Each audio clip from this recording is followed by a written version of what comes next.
All right, Ben, welcome back to the Man Talk Show. It's been a few years since you were on the show. And yeah, I feel like a lot has happened. So maybe, maybe rather than starting off with the defining moment like you did last time, which was a couple of years ago, tell us a little bit about what has been exciting that's transpired in your life recently. A lot of great stuff that's happened in my life.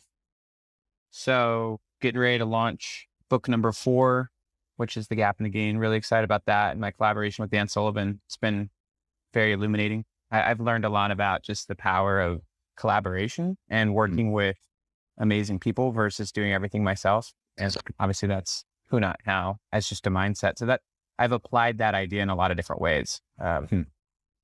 Just even at our house, we have 6 kids.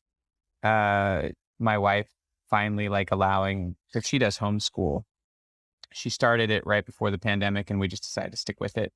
But, having someone come like and help her for, 20 hours a week, applying some who, not how, so that she can actually focus on what matters. So overall, just life's really good. I think when I talked to you last, it was probably in 2019. I would say I was still recovering from 2018. So 2018 is when I launched Willpower Doesn't Work, Mm. and we adopted our 3 foster kids, and we had twins, and we moved to Florida that one year. And so that year was like, it took probably 2 years just to like actually recover and like feel like a human being again. And so I feel like we're in a really good spot now and just have good momentum. Incredible, man. Well, that is a lot to take on, I can imagine. How, just before we dive into some of the stuff that we're going to talk about today, how did you, how would you say you started to recover from that? Like, what did you focus in on? Because I think a lot of people in life right now have experienced a tremendous amount of transition, turnover, and a little bit of turmoil, and taking on a lot at once. Like I'm asking maybe from a personal standpoint because like we moved out of Manhattan, we're building a home, we just had a baby, so all of this stuff has sort of transpired, and I'm writing a book. My wife is writing a book. And so it's one of those experiences where suddenly like everything has come crashing in. So I'm curious to get your perspective as a high achiever, as a high performer. Like, how did you navigate some of that post? I knew I would recover is one aspect. One of the things that I wrote about in Willpower Doesn't Work is that, I think one of the core principles of human beings is that we eventually adapt to our circumstances. And so I knew that I would eventually adapt to having, going from not having any kids to having 5 kids in one year. And so I knew that it would take time to adapt, but I also know that adaptation is very quick, especially if you want to adapt to the new environment. So like as a human being, it's very important for us to actually be in the right context. If a human being is out of context for too long, it just wears them down. And so like when you're making a big change, you're obviously a little bit out of context. Hopefully you're actually now kind of adapting to the context you want.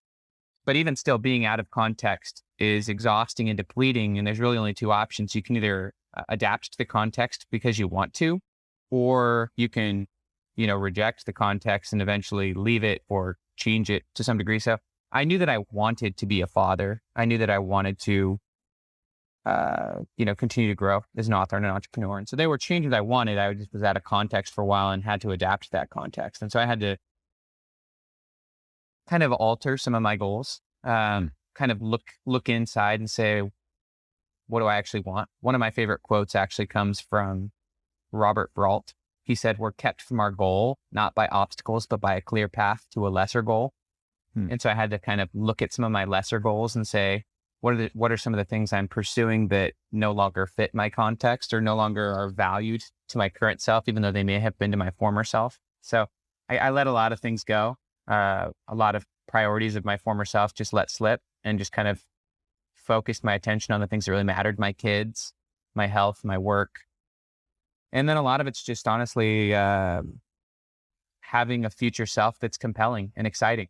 And so I'm always working on projects that are exciting to me. I like waking up, going to the gym, journaling about my goals, and then just like taking action on them and then just recovering. Obviously lots of sleep, and eventually you just kind of build momentum with your new situation.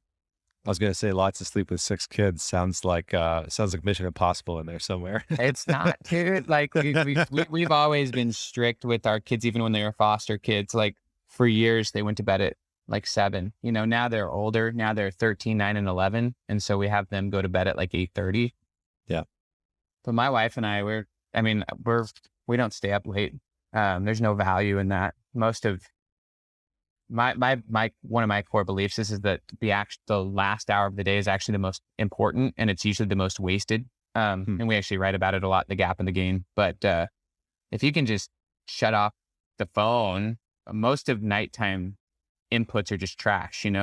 Scrolling, bad eating. Like it's very wasteful, self-destructive behavior right before you go to bed. And what you do at the end of your day transitions exactly to what's going to happen. End of day habits are the most potent for habit development. Whatever you do at the end of the day are the things that form your most deepest habits, because it's right before you go to sleep. And right before you go to sleep, obviously that's what's going to ingrain into your long-term memory the most. And so if you just, for me, it's just a little journaling process, little meditation, little prayer, just go to bed. My wife and I probably go to bed sometime between 9:30 and 10 every night. I usually wake up between 5 and 6. So, I get 7 hours of sleep every single night, 7 to 8. So I think it's doable. I just think most people have what's called sleep procrastination. There's a lot of research on sleep procrastination because they're scrolling, literally just wasting their time.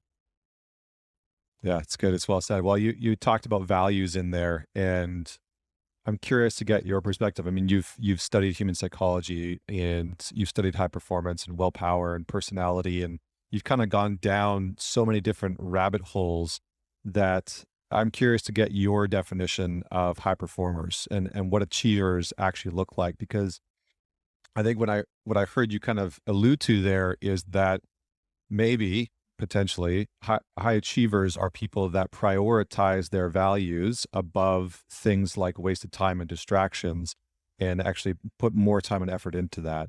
But I'm curious to get your perspective. Like, how would you define the pillars or the character traits of people that we would classify as high achievers, or that we look to in society as high achievers? Yeah, I mean, high achievers are just people who are goal oriented and generally achieve their goals. Our definition, as we write about The Gap and the Gain, is mostly, that book is written directly to entrepreneurs because those are the people that Dan coaches. He's got the #1 coaching program in the world for entrepreneurs. And these are people who make lots of money. They have lots of impact. They're influential. I don't define high achievers purely as entrepreneurs. I think just anyone who's, generally an outlier within their context, so like you could come from a really bad background, but if you're actually going to school and like actually getting decent grades, like you'd probably be a high achiever in that context, And so I think high achiever is contextual. It's based on just you kind of probably going in, but above and beyond what's typically surrounding you, so most of the people that, are in Dan's coaching program and even in my own programs are outliers compared to their family and their friends. They may not be, it's all about what you measure yourself against. And obviously we're actually inviting people to stop measuring themselves against externals in general, because that could put you in the gap. But as far as values, I think that how I look at kind of a hierarchy is there's first context. You can't even have values without a context. You develop your values within a context, whether it be because of the culture you grow up in, or because of the values of your family, or because of, what you catch on social media. But your values are really just based on what you've given importance and meaning to, what you've placed value on, and your values then create your goals, whatever those goals may be. And your goals then inform your identity, and your identity then shapes your behavior, and your behavior shapes your outcomes. So values and meanings are pretty much the same. It's whatever you place meaning and importance on. And so I would say everyone has values, and you can know what your values are based on what your goals are. And you can know what your goals are based on what your identity is, just how you identify yourself. We all have an identity, and it's literally based on our goals. Whether it's to be a good dad or be make lots of money, whatever you're actually wanting is what you value. And that's how you identify yourself. And that's the thing driving your behavior. So we all have values. And so if someone's just, you can see your values every day just by watching your behavior. Yeah, I think that's a good way of putting that. Thank you. What would you say is for the people that are listening and they've heard you talk about the gap, just recently in the last couple of minutes, this idea that there's a space between who we are now and who we perceive ourselves as capable of being or becoming. What we are achieving right now versus what we would like to be achieving or believe that we're capable of achieving. Is that loosely how you would define the gap, or what pieces would you fill into that? I think that's awesome. So just to give a little bit of context to the idea, if any listener does not know who Dan Sullivan is, Dan Sullivan is a 77-year-old man. He's a entrepreneurial coach. He's been coaching entrepreneurs for like 45 years. He runs a company called Strategic Coach. It's a very high tier entrepreneurial coaching program. You have to have a personal income of at least $500,000 to be a part of the low tier version of this program. And there's multiple tiers. It's been around for a long time. Dan's kind of a legend. The only reason I bring him up is he is the one who actually formulated this idea in the first place. He came up with this idea like back in like the early 1990s. I came across Dan's work when I was in the first year of my PhD program.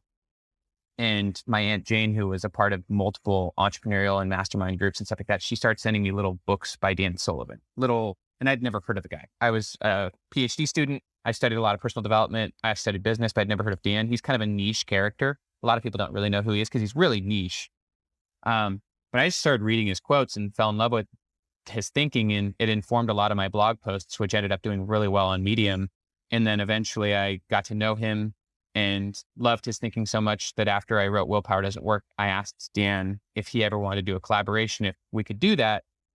We ended up doing a first book together called Who Not How.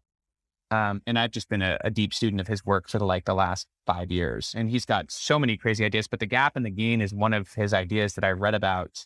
And anyone can Google this. You can Google the gap and the gain, and you can honestly download his little 50-page ebook version of the concept. And when the first time I read it, it was just a counterintuitive idea that I was just like, this is really unique. This is a different way of looking at achievement. This is a different way of looking at measurement. This is a different way of looking at progress. And I just thought it was a really interesting idea that I knew that if I were able to have the opportunity, I would want to make a mainstream version of that. And so that's what it is. And I just wanted to give that context. It's a Dan Sullivan idea, but I think that there's so much really interesting psychology that goes behind it.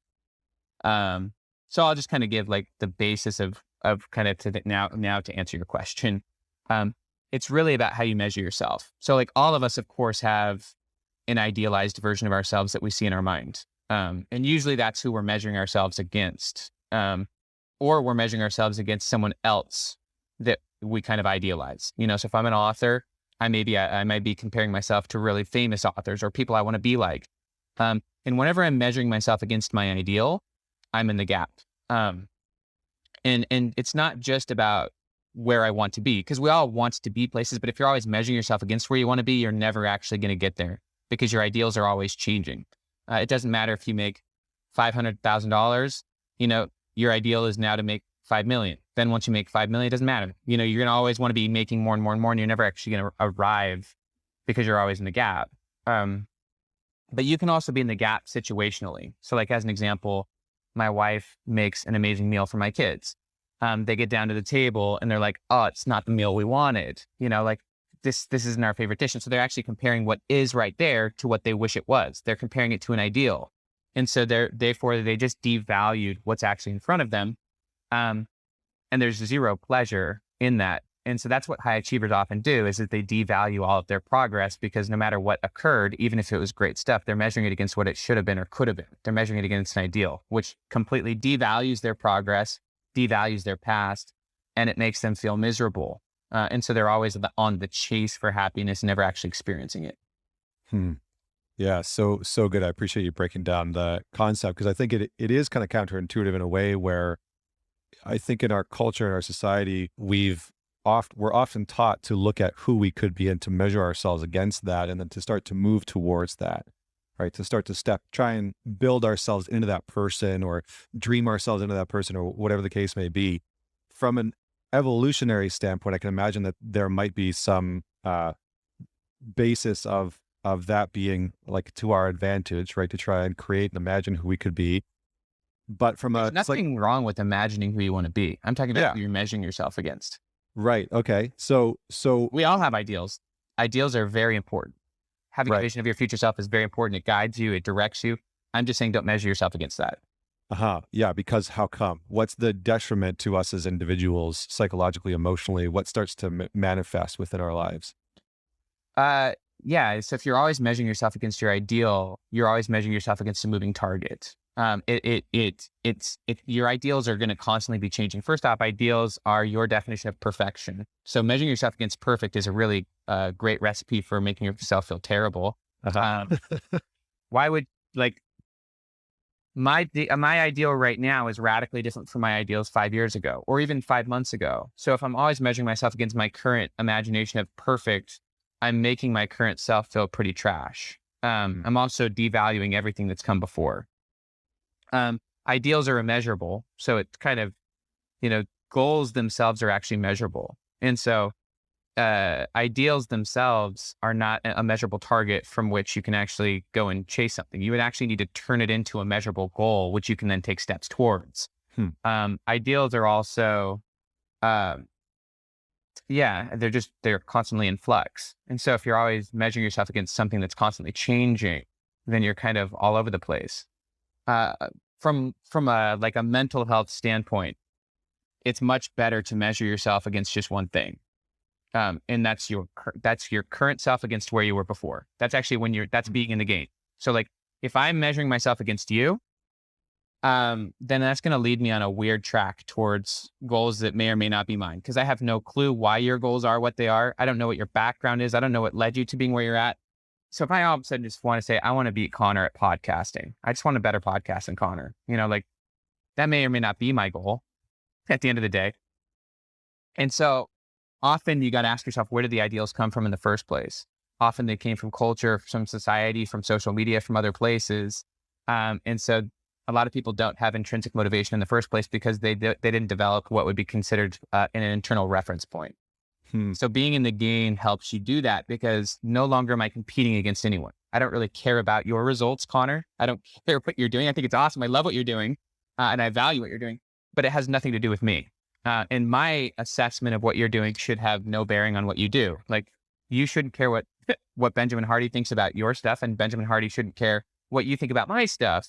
And so once you get to the point where you're no longer worried about other people's judgment of your progress, and you just start measuring yourself against where you were before. I'm measuring my own progress. Where am I now versus where I was 3 weeks ago, or when I started writing The Gap in the Game, or when I started writing my writing career, or then you actually have a starting point from which to measure yourself against.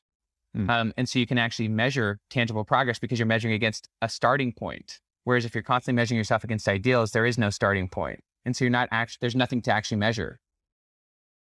Feel like I almost just want to leave a pause in there so that people can just digest the wisdom that you just imparted. I think one of the most powerful things that stood out to me about that was the idea that most people don't have an internal reference point. Yeah. I was like, oh fuck. That gave me goosebumps. I was like, yeah, that's so true, because what we are often caught doing. I remember when I first started Man Talks, how often I caught myself in the trap of trying to have an externalized reference point, right? Tony Robbins or whoever else it was, Brendan Burchard, yada, yada, people in the business, in this personal development space. And I was like, oh, I really respect what they're doing, what they've built. And because I was sort of like, well, no one's really created a space for men, I didn't really have much of a reference point for it. So I was trying to grasp onto externalized versions of that. And it floundered for a little while until I started to create that internalized reference point and gave less of a shit about what other people thought and started to really define internally of what is it that I actually want to create. And so I just want to pause there because it lit up a whole bunch of things for me. Can you speak more to this idea of creating this internalized reference point? Yeah, absolutely. I'll start by saying, as a society, human beings are trained to have external reference points. We go to school. Generally, most of us go to public school, and the measurements of success, a reference point is a measurement of success or a definition of success. And so the reference point is how you're measured. And in school, you're measured on how well you do on tests against other people. And there's percentile ranks and you're measured against your peers. And so you're taught to measure yourself against other children And you were not the one who decided the reference point. The education system was. They said that these are the things that matter. These are the things that success is. And so your reference points were given to you. They were not created by you. And immediately you're now being assessed and measured against other people. And so you're taught to measure yourself against other people based on standards that were not created by yourself. And then you grow up and you're now on social media and you're being given all sorts of definitions of success or reference points for what success is or what value is or what, and there's nothing really wrong with being in a society and there being metrics of success. But at some point or another, if you don't actually start to ask yourself, who do I want to be? And what do I care about? What do I define as success? And then if you're constantly still measuring yourself against other people, then you're never going to actually know who you actually are. And so at some point or another, you've got to define success for yourself. What matters to you? How do you define success? And then once you start measuring your progress against that success, the only person you can actually measure yourself against is you, because it's your definition of success. Mm-hmm. And so then rather than measuring yourself against how other people are doing according to your measure of success, you just measure yourself against how you were doing in the past. Your former self. That's the thing you now measure yourself against. That's how you develop an internal reference system. You define success for yourself, and then you measure yourself against how you were doing on that measurement before. So, I can do this with anything. Like being in the game is a simple practice.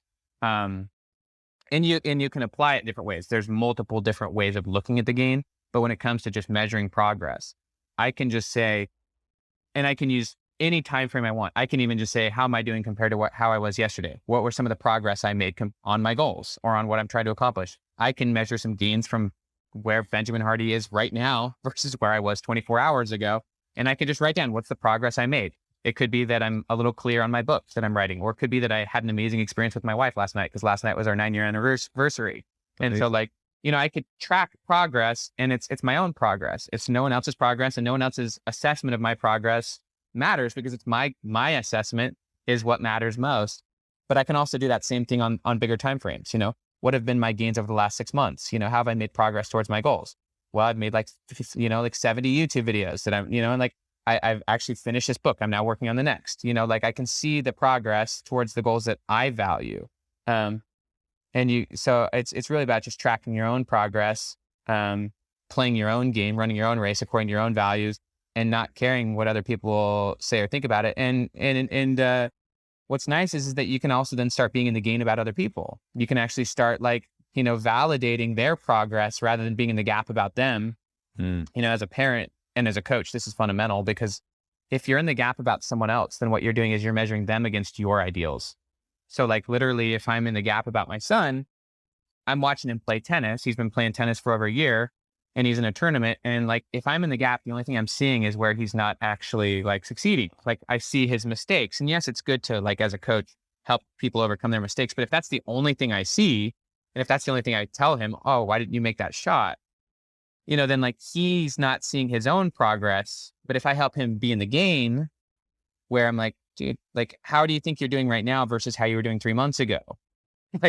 It's crazy. He's winning so many more tournaments than he was 3 months ago. He's fundamentally different at tennis than he was. But if he doesn't see his own progress, and if he doesn't know how to measure his own progress, but he's measuring himself against my ideals, which are constantly changing for him, then he's never going to feel good enough. And then I'm basically training him to never know how to measure himself, and to never even know how to value himself.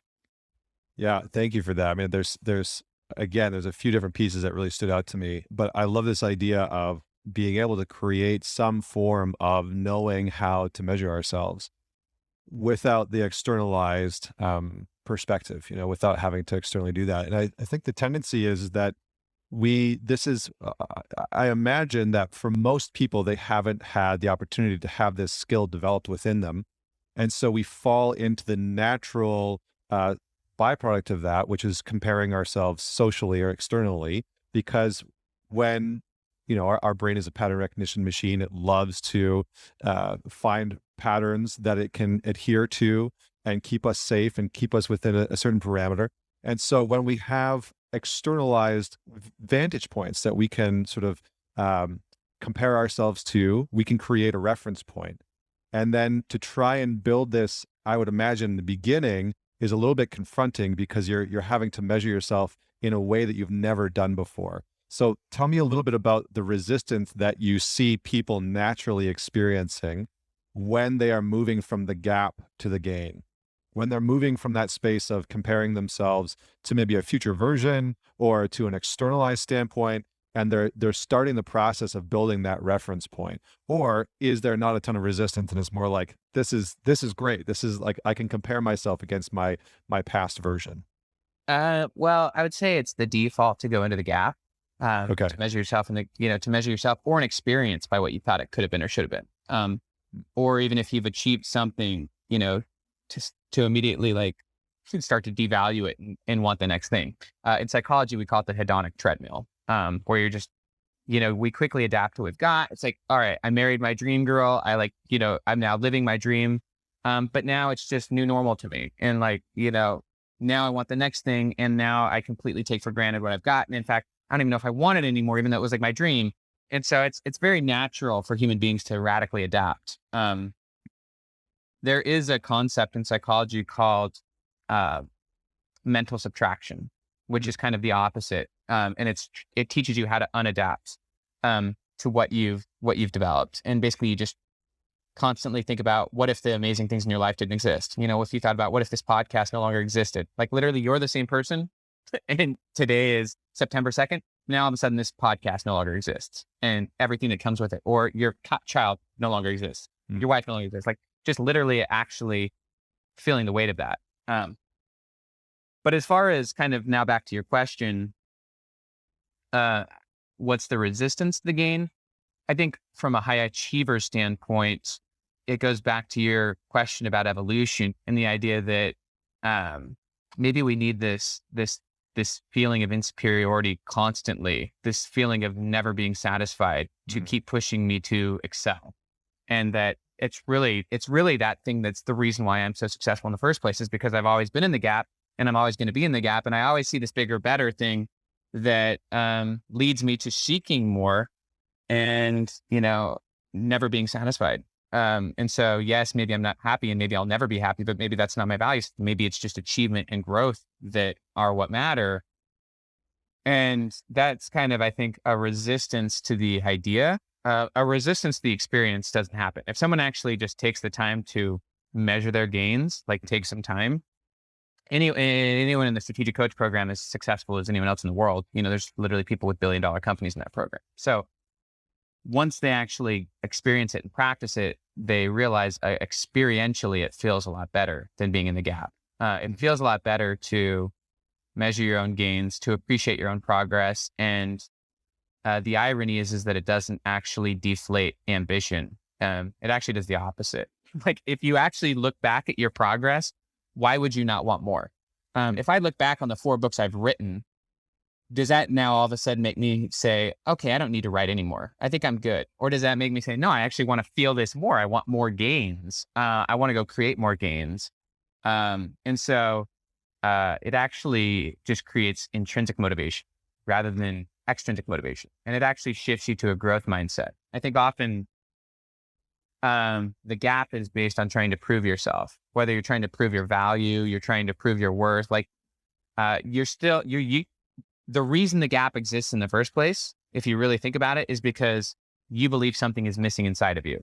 Like if you feel like you need something beyond where you're currently at, then you're still trying to bridge the gap, but you're trying to do it through external achievement or proving yourself. And the gap is actually internal.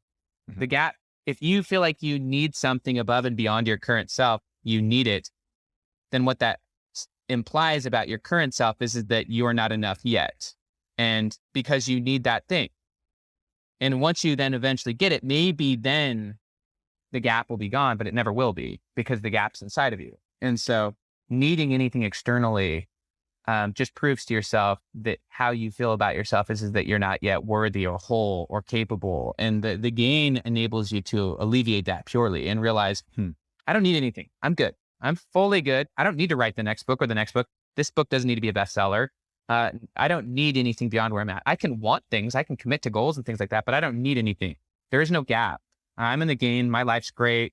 I am completely, I'm full and capable and happy where I'm at. I can expand that and grow that, but I don't need anything else.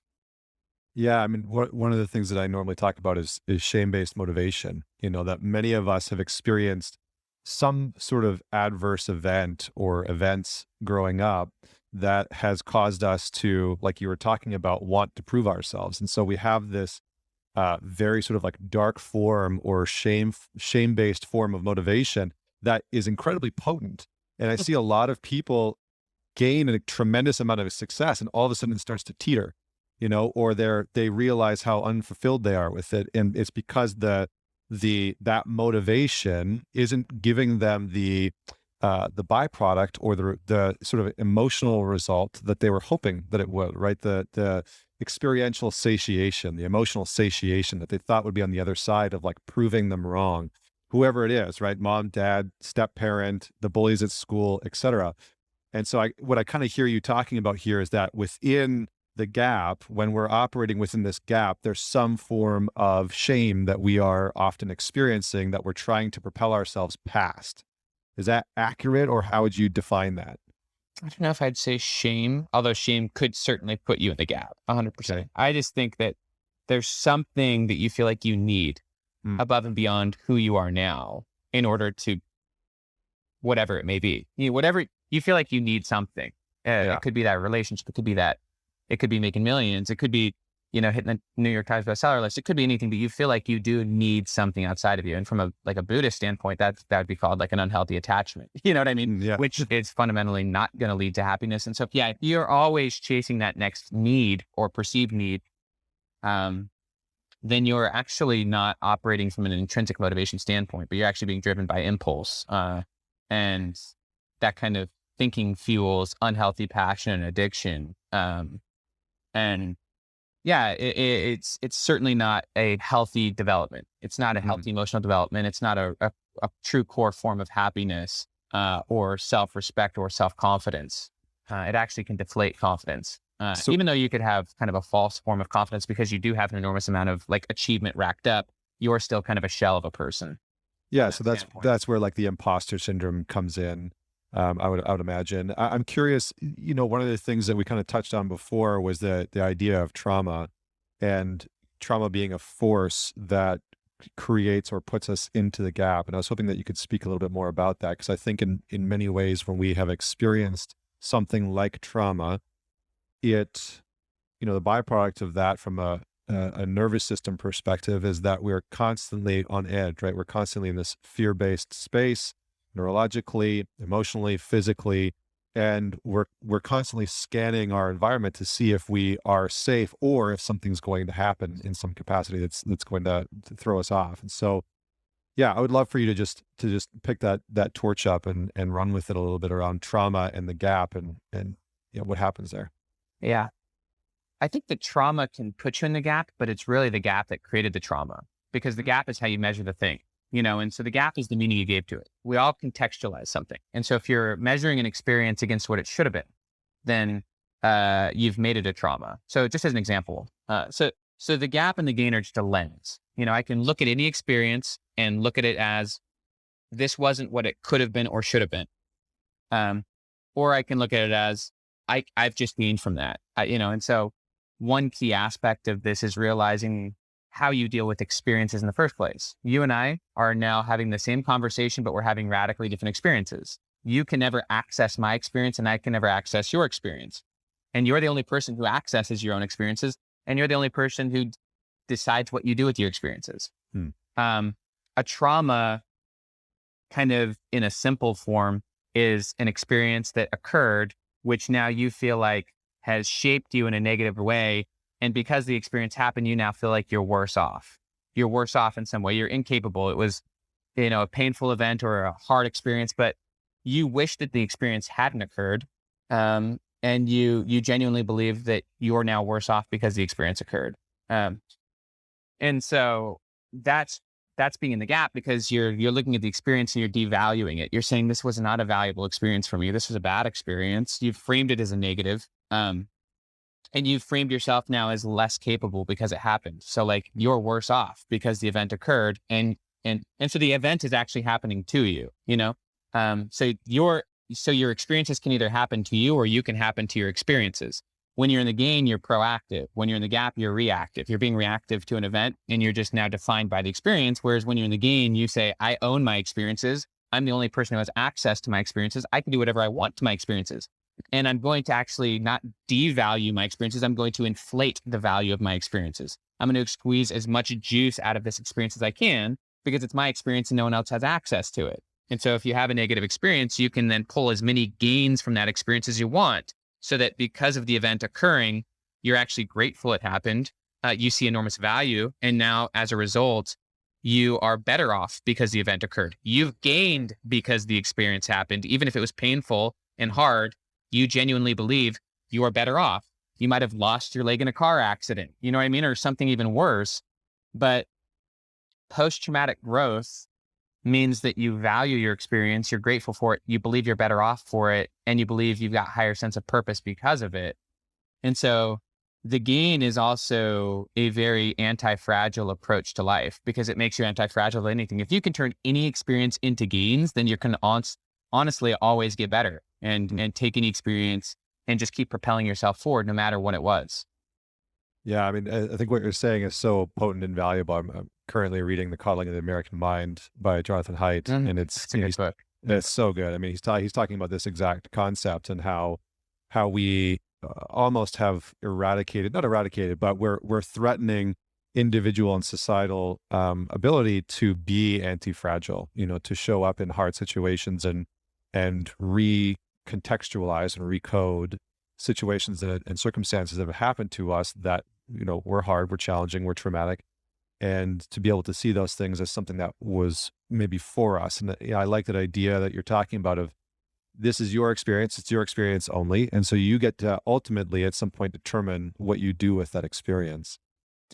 I mean, so this is why I like the gap and the gain as a model, is because I think it's a simpler breakdown of how to be anti-fragile. You know what I mean? It's like, if you can turn an experience into a gain, you're now better off because of it. And you've got now lessons, understanding, wisdom, experiences that your former self didn't have. So you actually technically are better off than your former self was. That's why I just like it as a simple model. But one thing just to kind of think about with experience and with memory is that it's very flexible. An experience, like memory, is always being integrated with like something that might have happened a year ago. If I now have a current experience and I then can integrate it into my former experience, the experience just got bigger. And so experience isn't just like a one-time thing. It's like clay. You can keep like forming it and reforming it. Or you can like organize it and reorganize it. And so if you don't actually take the time to look at an experience and actually take ownership over it and create value out of it and learning from it and define it for yourself and then define why you're now better off because of it, then what you have is a disorganized past or a non-created past. It's just an experience that you believe is happening to you, which is non-thoughtful. But if you can go back and organize your experience, in psychology, they call that deliberate rumination, then you have a past which you've organized. And so therefore, you have a narrative of it. You can see why you're better off. And therefore it doesn't constantly trigger you and rock you, whereas if you don't do that and if you avoid your past, and if you don't actually turn it into value, and if you have a disorganized, set of experiences, then those experiences will keep happening to you. You'll be triggered, you'll get thrown off, and you'll feel like you have no ownership. Really, you've let your experiences take the driver's seat and you're just the passenger. Whereas the goal is that you take the driver's seat and you let your experiences just kind of be something you mold and create for yourself. Yeah, well said. I feel like that should be on a t-shirt somewhere. Maybe that'll be next. Tell me a little bit more. Let's just shift. So operating from the gain, performing, existing, being in a space of operating from the gain. One of the, markers that you talked about before is creating this internalized reference point. What are some of the other aspects that are essential for us to operate from this place of the gain? Yeah, there's simple basics. One is obviously defining your own metrics of success. What matters to you is different from what matters to me. What you're going for is different from what what I'm going for and what I value and what I appreciate. And so, actually creating your own success criteria, and the more measurable, the better, so it's good to have measurable success criteria for yourself that you can then measure yourself against. and, you just measure yourself against where you were before. So, I think when it comes to just regular practices, taking time regularly to just track gains. So yesterday, as I said, was my 9-year anniversary. Me and my wife went on a date, and it was fun to just think like, you know, what the heck happened over the last 9 years? And like, you can think back on a 9-year scale in this case, because it's relevant, and just be like, wow, what are the gains that I've had over the last 9 years? Like, what's the progress I've made in my life or my career and my family? Like, so taking time regularly to measure gains on different time scales.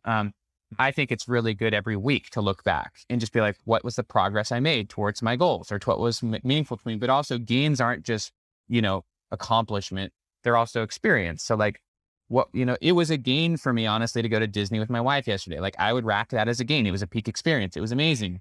And so like, gains are not just tangible achievements, although those are important to measure. But they could be things you've learned. How has your mindset changed, or how has your viewpoints changed and evolved on a certain subject? How do you see things differently than your former self saw them even 3 months ago? So like Josh Waitzkin, the author of The Art of Learning, really interesting guy. He always asks himself this question every 3 months. What did I believe 3 months ago that I no longer believe today? So like, that's really gain-based thinking. That's thinking like, how have I evolved my thinking? And so you can do that regularly. When it comes to creating habits, I think doing it on a daily basis. So like, as an example, rather than, and one of the key benefits of this, which is really interesting, and there's a lot of psychology to back this up. Obviously, there's enormous benefits to gratitude. Like, that's unquestioned. Gratitude is a very important context from which to view anything. Gratitude creates happiness. It creates better sleep. A lot of research just shows by literally writing down 3 things you're grateful for at the end of the day, you actually literally sleep better.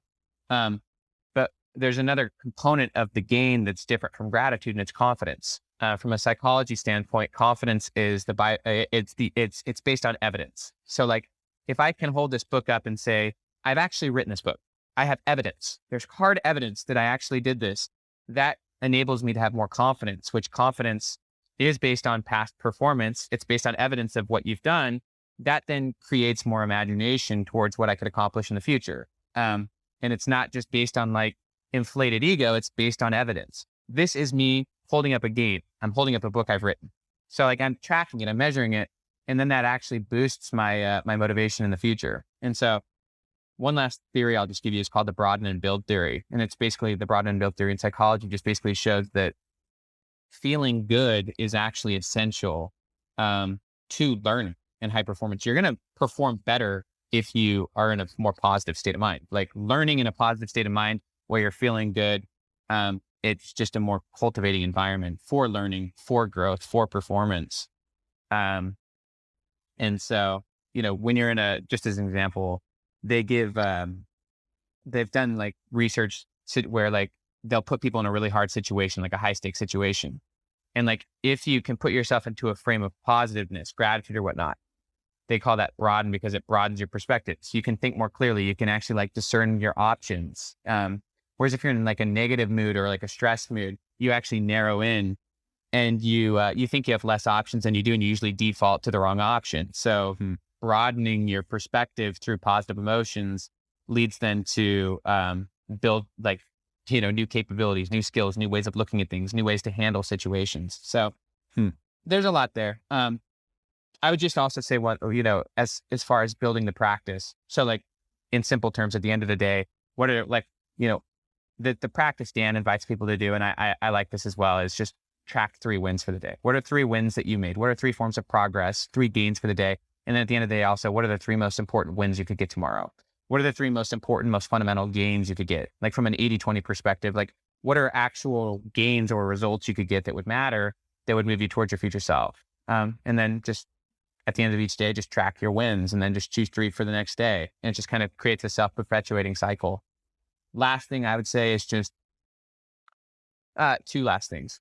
One is just constantly help other people see their own gains, not just for the sake of validating them, but literally like help them see their gains. Like, if you're a coach, if you're a friend, if you're a parent, if you're a spouse, like helping people recognize their own gains, because they're usually in the gap about themselves, or other people are putting them in the gap, or society's putting them in the gap. Last one would just be the thing we talked about with trauma, turning every experience into a game. You know, so you have a hard experience, or if something's like stressing you out or not going well, it's like, how can I turn this into a game? Just literally taking ownership over your experiences and inflating the value of your experiences on a regular basis. Something's not going well. You're having a conflict with your collaborator or something like that. Like, how can you shift it to a game? How can you learn from this and get better rather than like let it fall apart? So just turning every experience into gains so that you can get better faster. Yeah, I mean, I think all of those pieces are potent insights into how we can begin to shift. And I love that idea of being able to help other people see their own gains. You know, I think there's so much value in that. And it almost sounds like what you're saying is embed this behavior into your daily life, not just with yourself, but in, how you parent, how you interact with other people. Like, you gave some good examples. One of the questions that I wanted to ask was, like, for all the parents out there, what are some real life ways to help your kids be in the game? Because I think you're right. Like, social media is really putting a lot of, it's creating a big fucking gap for a lot of depression and suicide rates are skyrocketing for teenagers and stuff like that. I mean, it's going to only get worse because social media is becoming increasingly idealized. It's becoming so fake and impossible to measure up to what social media is inviting us to try to become. It's only going to get worse, and we can see that in the depression and suicide rates. Yeah. So what you're saying is, with kids especially, being able to help teach them how to be in the game, like teach them how to see the gains they're making. I think it's crucial. I think it's so important. One other thing I think as a parent is call yourself out when you go in the gap. You know, like, I go in the gap all the time. Like, seriously. I mean, sometimes I'll get up, one thing that's really important about all of this is, like, I love the quote from Stephen Covey: you don't see the world as it is, but as you are. You never actually see the world. You only see your reaction to it. So, like, if my kid bothers me, I'm only seeing myself. His bothering me has nothing to do with him and only to do with me. You don't see the world. You only see your reaction to it. And so if something has you in the gap, it's because of your interpretation of it. It's not the thing itself. And so, like, if you just call yourself out, like, when you go in the gap, I sometimes get upset, as all people do. All of us are human. You're going to go in the gap every day, by the way. You're never going to get perfect at this, people. Like, Dan Sullivan, the guy who created this 25 years ago, goes in the gap multiple times a day. It's not like you're not going to go in the gap. The goal is just to get back to the gain so that you don't traumatize yourself and other people constantly. But, like, I tell plenty of stories in the book about me going into the gap and then catching myself and just calling my son back and being like, dude, I'm so sorry. I went in the gap on you and I just totally, like, threw you under the bus for no reason. I'm sorry. And, like, it's nice to have language for it and just to own when you go in the gap, call yourself out, or let other people call you out. My kids call me out all the time. Dad, you're in the gap. Or, like, my editor, Tucker Max, called me out so many times on this book. Like, I'd be like, oh, dude, this book's just not good enough. And so he's like, dude, you're in the gap. Like, look at the chapter we just wrote. This is freaking great. Let's keep moving. Like, just make more gains. Yeah. So it's just nice to have language and to be flexible with each other and call each other out, and, like, or at least call yourself out and let other people call you out. Yeah. Well, I think having that culture of people around you and bringing that piece into your family, like your family culture, I think is so vital and powerful. So I appreciate that. I think we're going to have to wrap up for today. I think that's us and our time. What is the drop date for this book? Because I feel like after this conversation, people are like, where do I find this and how can I dig into this? So when is this live? Mid-October. I think it's like October 17th or something like that. Please go pre-order it if this releases sometime before that. It'll be live. I think what was that? I was going to say it will be live just before, and the drop date is the 19th of October. Oh, nice. And so we'll have it out before that, so people can go and pre-order it and check it out. Please get this book. If whatever circle you're in, parent, addiction, coaching. I mean, it's just it's such a model that I think it's such a simple model for framing progress and experience. There's so much depth to it. So simple though. But yeah, also just as a kind of bonus, one thing that's cool about the audiobook, and this is what me and Dan did with Who Not How as well.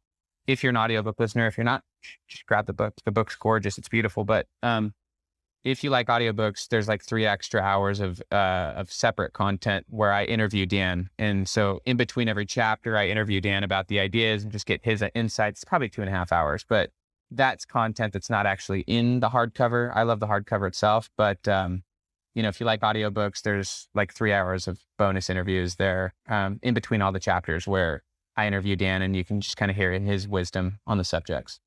Beauty. Well, I will definitely be getting the audiobook. And I'm an audiobook guy myself. yeah, and I think I'm just gonna say where you were in the game before this call. One of the things that I think was so beautiful to hear just before we started recording was you saying, "This is my favorite book. This is the best book that I've written so far." And I think now that I'm in the process of writing a book and the like intensity of all of that, I can imagine the like release and the joy that comes out of that. And it was so nice for me to hear, because I've interviewed hundreds and hundreds of authors.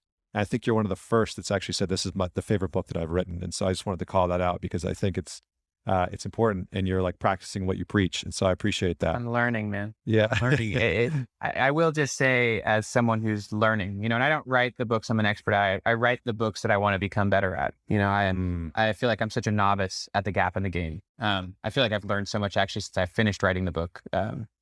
But I will say, just from my own self, there's like my own testimony of the concept.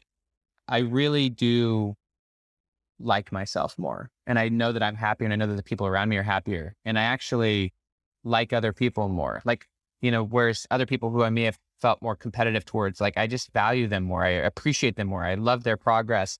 I'm no longer competing with people. I'm no longer trying to prove myself on this interview. I probably wasn't before either, but like, I just feel like I'm having my own experiences. I'm defining my own experiences more. I just feel like writing this book was very healing for me. And it's a simple way of just living a much more healthy life, happy life. And it hasn't slowed me down as far as being a high achiever. Like, I'm literally writing 2 books right now. I've got 2 coming out next year, but I'm a much healthier, happier person. And it's led me to just enjoying my life more. So that's, I hope that it can translate to some degree for other people as well.